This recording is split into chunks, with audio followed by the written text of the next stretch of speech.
Once upon a time, in a quiet little village surrounded by tall, green mountains, there lived a young man named Marco. He was only 24, yet his heart carried the weight of an old, tired soul. Marco's mind was never still. From the moment he woke up to the moment he lay down to sleep, his thoughts chased one another like storm clouds in a restless sky.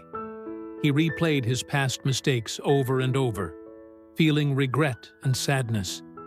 He worried endlessly about the future, imagining problems that had not yet come. Because of this, Marco was never at peace. He could not sleep well, he forgot how to smile, and every day felt heavier than the last.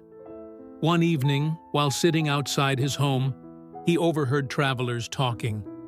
They spoke of a wise old man who lived in a faraway village hidden in the hills.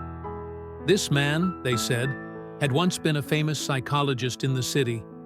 He had spent his whole life helping people calm their restless minds and guiding them toward peace. But in his old age, he left the noise of the city behind and chose to live close to nature, where he welcomed those who sought wisdom. Marco's heart sparked with hope. He thought, maybe this man can help me find peace. Maybe he can teach me how to silence this storm inside me.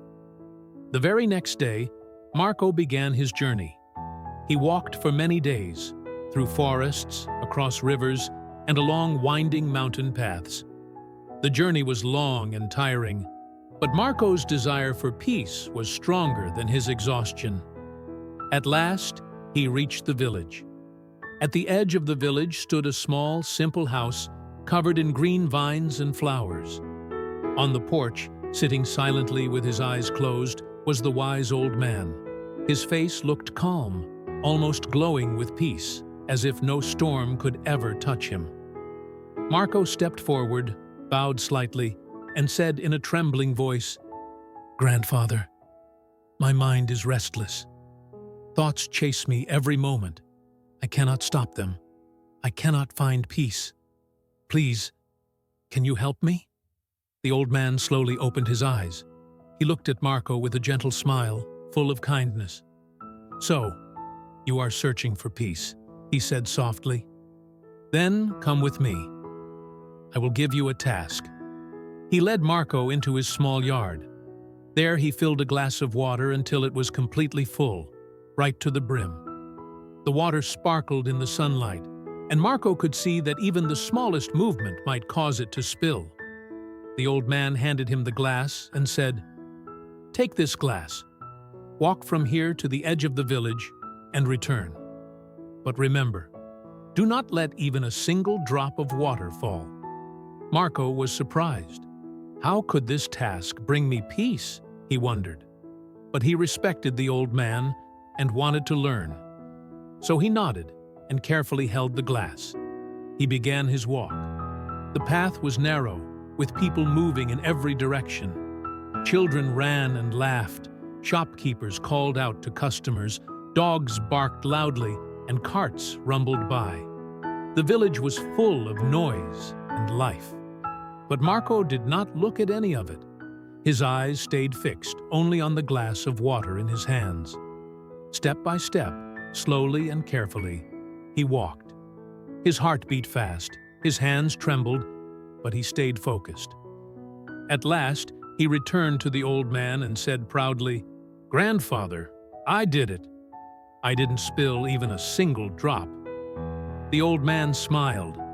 "That is good," he said. "But tell me, did you see the children playing on the road? Did you hear the dogs barking? Did you notice the shopkeepers calling out to you?" Marco blinked in surprise. "No, I didn't see or hear anything. My mind was only on the water." The old man's smile grew wider. "And that, my son, is the secret. When your mind is fully in the present moment, there is no room for fear, no space for regret, no place for confusion. When you focused on the glass, your mind became still. You were not sad about the past, nor afraid of the future. You were simply here, now." In that moment, Marco finally understood. Peace was not hidden somewhere far away. It was not something he had to search the whole world to find. Peace was already inside him. It had always been there. All he needed was to live in the present moment.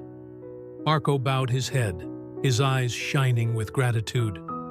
"Grandfather," he whispered, "now I understand. If I want peace in my mind, I must live in this very moment. That is when true peace comes,